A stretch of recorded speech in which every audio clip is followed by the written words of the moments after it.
Përshëndetje. Në lesionin e sotëm do flasim për ndërtimin, për sistemet e ndërtimit automjetit.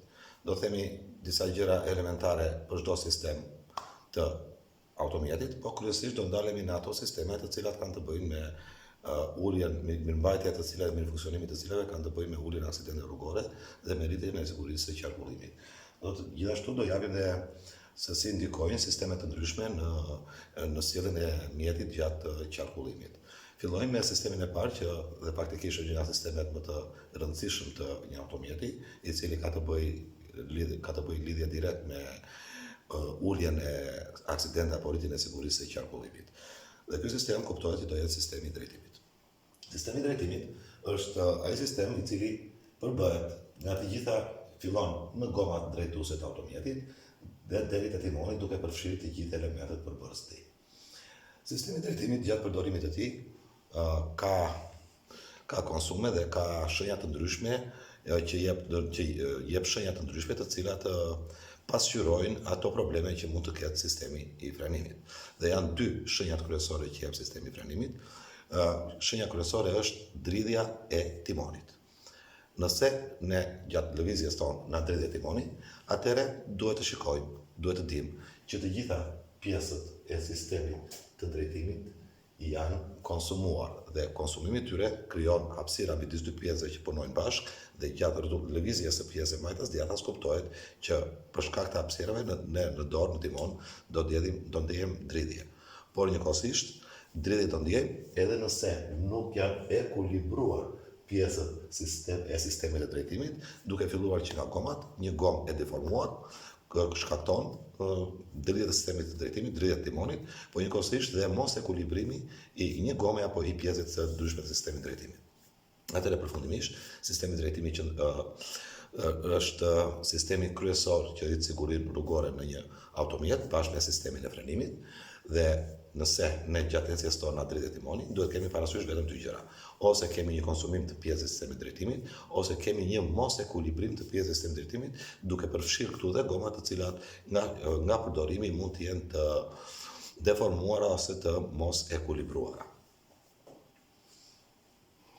Pjesë tjetër sistem tjetër i automjeteve është dhe sistemi i amortizimit. Për të kuptuar mirë sistemin e amortizimit, duhet të themi që sistemi i amortizimit është ai sistem i cili amortizon, lëkundjet që makina ndesh gjatë lëvizjes në një rrugë të shtruar jo mirë.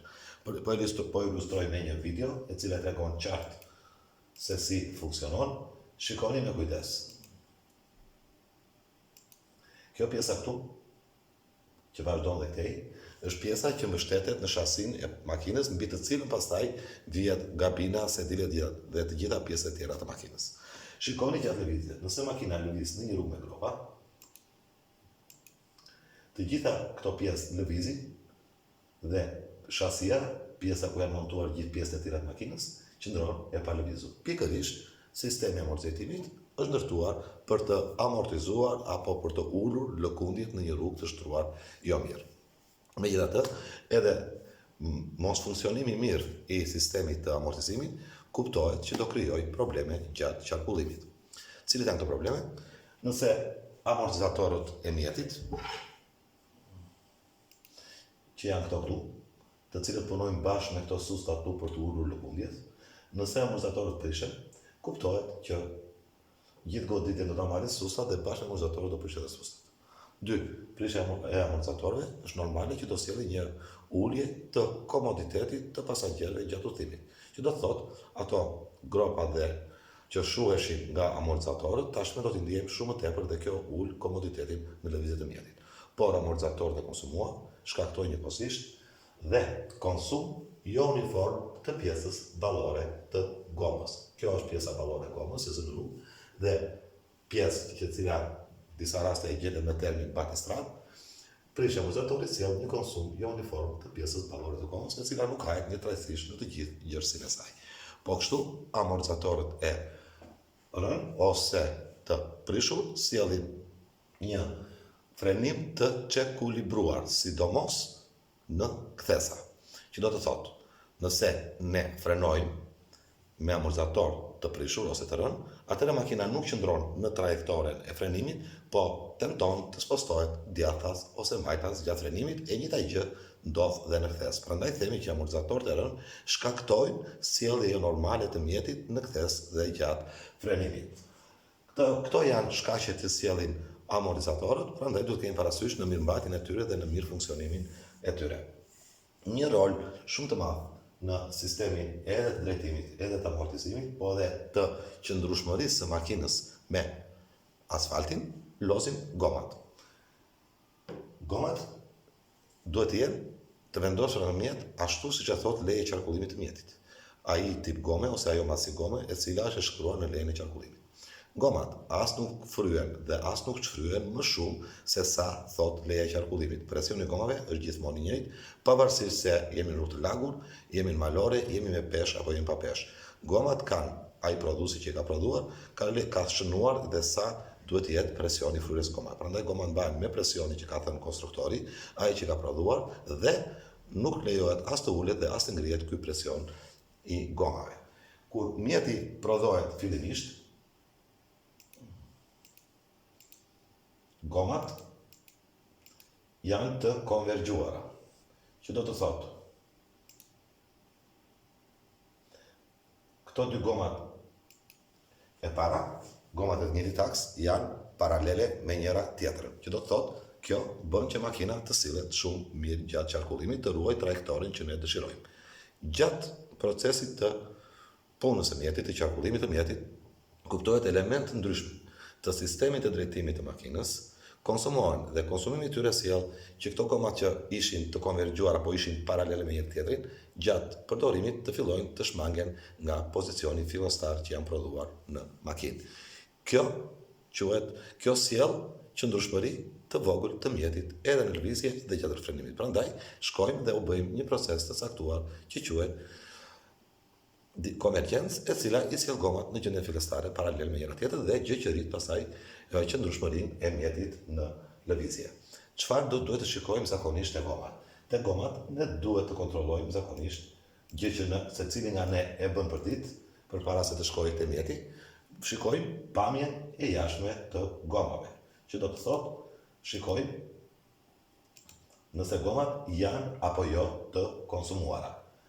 Kjo është shikimi i parë me sy. Gjithashtu shikojmë se mos goma është më shumë e konsumuar se ç'duhet.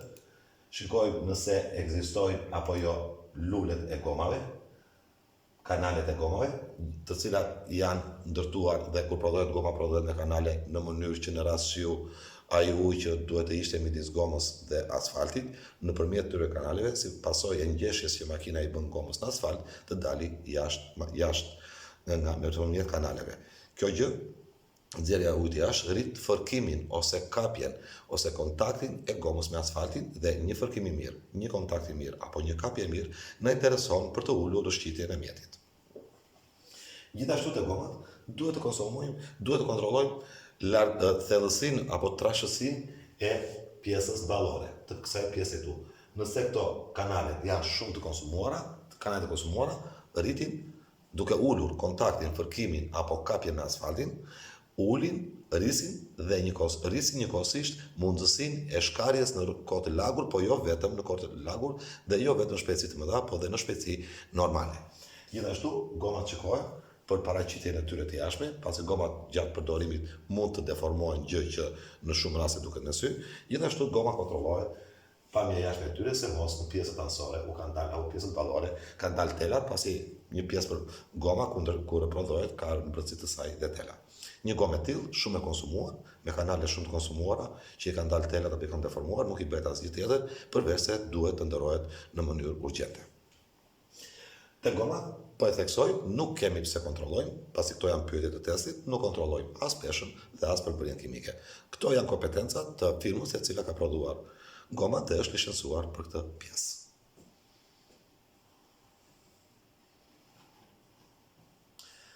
Nëse gjatë ecjes, gomat e të njëjtit aks, dy gomat e para, ose dy gomat e pasme, por goma e parë majtas me gomën e parë djathtas, duhet të kenë të njëjtën masi duhet të kenë të njëjtin presion fryrje. Po kështu duhet të ndodhi edhe me gomat a aksit të pasëm, duhet të kenë të njëjtën masi dhe të njëjtin presion fryrje.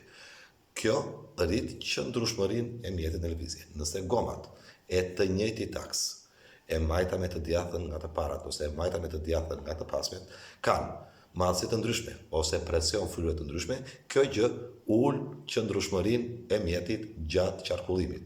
Makina do spostohet nga ana e gomës më të madhe ose më pak të fryrë, sepse një gomë e fryrë më pak, duke qenë e çfryrë zë më shumë të asfalti, duke rritur kontaktin e fërkimit dhe makina tenton të shkojë nga goma që fërkon kap më shumë me asfaltin. Sidomos kjo që po them, spostimi i mjetit majtas apo djathtë gjatë qarkullimit ndodh më shumë në rastet e frenimit. Makina spostohet gjatë frenimit, nuk ruan trajektorin, po spostohet nga goma e cila është më pak e fryrë, ka më shumë peshë, është më e re, apo është edhe më e madhe. Këto janë rastet që makina spostohet. Vazhdojmë me frenat. Një element tjetër apo një sistem tjetër shumë i rëndësishëm të mjetet që ka lidhje të drejtë për së drejti me sigurinë e qarkullimit dhe uljen e aksidente rrugore është sistemi i frenimit. Sistemi i frenimit, për ta thënë me dy fjalë, ka një depozit dhe kur ne shkelim pedalen, ka një pompë e cila ushtron presion mbi alkoolin e frenave, lëngun e frenave, pasi frenat punojnë me një lëng që quhet alkool frenash, dhe ky lëng shkon nëpërmjet tubacioneve, nëpërmjet cirkuitit ose tubacioneve, shkon te dy gomat e para, te gomat e pasme. Dhe te gomat e para, duke ardhur lëngush ngjesh këta dy pistona, të cilët këta bllokojnë diskun që është duke rrotulluar së bashku me gomën gjatë lëvizjes së mjetit. Duke bllokuar diskun, frenojnë mjetin. Kemi edhe një tip tjetër frenash, që është frenat e tjera me tamburo. Këtu pistonat nuk mbyllen, po hapen, duke u hapur të dy ferrotat që frenojnë, hapen duke bllokuar gomën tashmë nga brenda, gjë që bën të mundur frenimin e mjetit. Megjithatë, edhe te frenimi ka shumë probleme. Frenimi, që të kemi një frenim të mirë, duhet të kemi një frenim të ekuilibruar, që do të thotë makina, nëse ne frenojmë, të ruaj trajektorin që ne kishim. Në të kundërt, makina tenton të na spostojë majtas ose pedjatas duke bërë dhe daljen nga rruga dhe duke u bërë shkak për një aksident të mundshëm. Çfarë duhet që një makinë të jetë e qëndrueshme gjatë frenimit të ruaj trajektorin? Të kemi një frenim të qëndrueshëm. I vetmi kusht është që kjo gomë dhe kjo gomë, kjo gomë dhe kjo gomë, pavarësisht nga njëra tjetra, e para majtas me të parën djathtas, e para e dyta majtas me të dytën djathtas, thjesht dy edhe dy, dy e nga dy, duhet të frenojnë të dyja njësoj. Por që që gomat të frenojnë të dyja njësoj, duhet të kenë një, për masat të njëjta, të jenë njësoj të konsumuara, të kenë fryrje të njëjtë, të kenë peshë të njëjtë dhe sistemi i frenimit të punojë njësoj në të dyja gomat. Në këto raste, ne kemi një frenim të ekuilibruar dhe makina gjatë frenimit nuk tenton të na spostoj majtas ose djathtas. Po kështu ndodh dhe për aksin e pasëm. Po marrim aksin e parë. Tham që gomat duhet frenojnë të dyja njësoj që të jemi në ekuilibër. Përse njëra gomë mund të frenojë më shumë se goma tjetër? Ne i tham rastet, por çdo gjë varet nga kapja ose nga sipërfaqja e kapjes me asfaltin ose nga fërkimi që goma krijon me asfaltin. Një gomë me më shumë peshë ngjeshet më shumë në asfalt, ka një kapje më të madhe, ka një fërkim më të madh. Një gomë më e çfryrë është më e ulët dhe ka më shumë në asfalt, një gomë më e re ka më shumë asfalt, dhe një gomë që ka më shumë peshë se sa goma tjetër, peshë nga mjeti, atëherë frenon më shumë. Dhe mjeti gjatë këtij frenimi të pa barabartë, të pa ekuilibruar, do spostohet nga goma që frenon e para, që frenon më shumë, apo që frenon më mirë. Andaj do spostohet mjeti. Ka një problem, pasi mund të ndodhi që gjatë frenimit, pavarësisht se gomat janë të dyja të barabarta, ajo pjesa e rrugës ku zë goma e majt është ndryshe nga pjesa e rrugës ku zë goma e djathtë. Pse mund të ndodhi kjo? Mund të ndodhi që pjesët anësore të rrugës të jenë të lagura dhe pjesa qendrore e rrugës të jetë e thatë. Mund të ndodhi që pjesa anësore e rrugës të jetë jo me asfalt të prishur dhe pjesa qendrore ose atje ku zë goma e majt të jetë më e mirë. Domethënë, jo gjithmonë gomat fërkojnë në të njëjtën sipërfaqe. Mund të jetë e thatë me të lagur. Çfarë ndodh kjo? Me sistemin e vjetër të frenimit, me sistemin e zakonshëm të frenimit, forca frenuese dhe këtu të dy gomat kur ne shkelim pedalen vete njësoj në dy gomat. Por, nga që të njëra gomë kemi më pak frenim se dhe goma tjetër, për shkak të sipërfaqes ku zë rruga, atëre goma tek e cila ka më shumë fërkim, kuptohet që do fërkoj më shumë në asfaltin, do ketë më shumë kapje, do frenoj më mirë dhe mjeti do spostohet nga ana e gomës që frenon më mirë. Nëse është e majta, do shkoj majtas. Nëse është e djatha, do shkoj djathtas. Sepse gomat në forca frenuese, në sistemin e vjetër të frenimit, vete e njëjtë në të katërt gomat e makinës. Dhe nuk bën dallim midis një gome që ka fërkim të mirë me rrugën dhe një gome që nuk ka fërkim të mirë me rrugën. Po e theksoj, mund të ndodhi që gjatë qarkullimit, njëra nga gomat, sidomos zakonisht kjo e djatha, mund të zë në ujë, ujërat në pelgjet e ujit që janë anës rrugës, ndërsa e majta e cila është pranë mesit të rrugës të jetë në rrugë të thatë. Dhe nga që thash, forca e frenimit vetë njësoj, po forca e fërkimit është më e vogël te uji se sa ta vendi thatë, makina do spostohet nga krahu i majt andej nga goma që zë në rrugë të thatë që ka më shumë fërkim.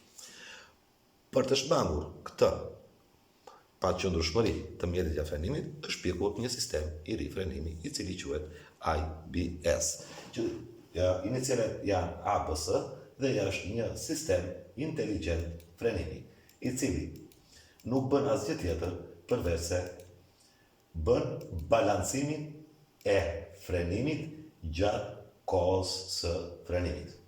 Që do thotë, nëse në rastin e parë të sistemet e vjetra të frenimit, ku forca frenuese vente e njëjtë në të gjitha gomat, pavarësisht se sa goma fërkonte me asfaltin, gjë që ndikonte në qëndrueshmëri pasi gomat të ndryshme, dy gomat e njëjtit aks, njëra fërkonte ndryshe dhe tjetra fërkonte ndryshe për shkak të lagështirës në një pjesë.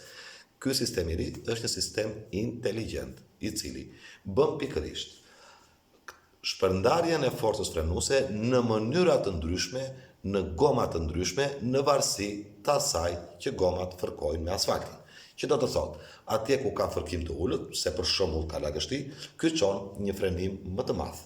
Dhe te goma tjetër që ka një fërkim më të madh për shkak se është e thatë, çon një frenim më të vogël. Bën balancimin. Shumë fërkim, pak fërkim, shumë frenim. Dhe duke bërë këtë, realizohet i njëjti frenim në të dyja gomat, gjë që rrit qëndrueshmërinë e mjetit në lëvizje. Megjithatë, ju duhet të mbani mend që sistemi i bllokimit ABS është një sistem modern frenimi, i cili padyshim bën balancimin ose ekuilibrimin e frenimit të mjetit ose të mjetit gjatë frenimit, duke na dhënë një frenim të ekuilibruar ku mjeti ruan trajektoren. Duhet të dimë që është një sistem kundër bllokimit të gomave dhe duhet të dimë që punon me të njëjtin lëng me mjetin e parë.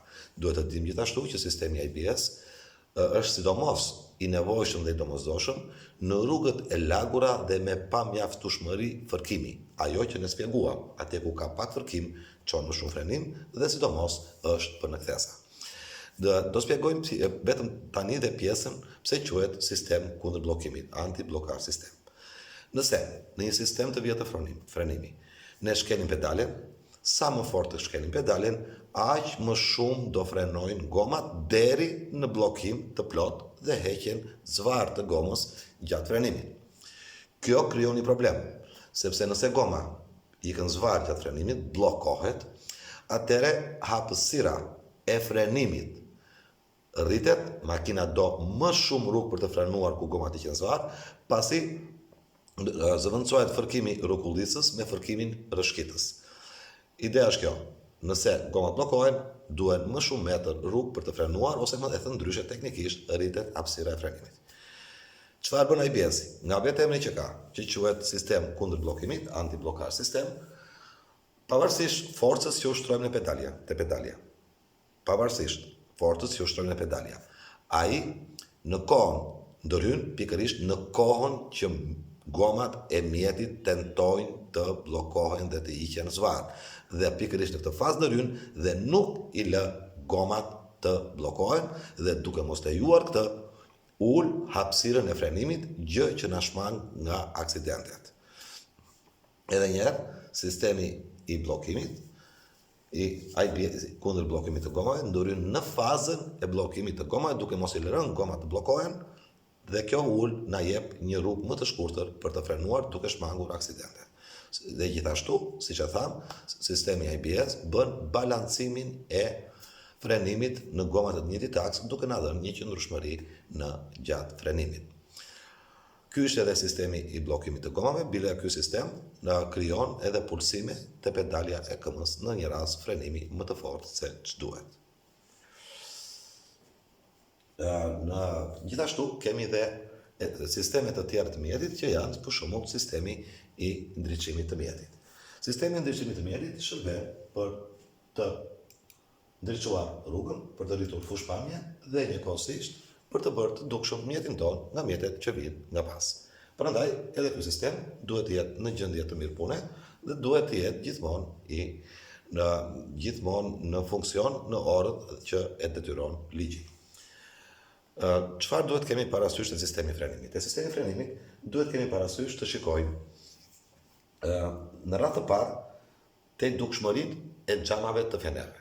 Gjatë përdorimit, fenerët, pjesa e brendshme e lugët e fenerëve mund të mbushet me plura, por ajo pjesë është një pjesë e lyer me një bojë të veçantë reflektuese që kur drita që është te feneri bie mbi këtë pjesë reflektuese, ato e hedhin shumë tutje duke na dhënë dritat e shkurtra ose dritat e gjata.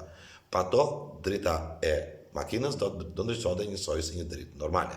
Me pjesët reflektuese që janë brenda fenerëve, që janë të lyer me një bojë të veçantë, bëhet reflektimi i dritës dhe shumë fishimi i saj, forcimi i saj dhe hedhja dhe ndriçimi i rrugës.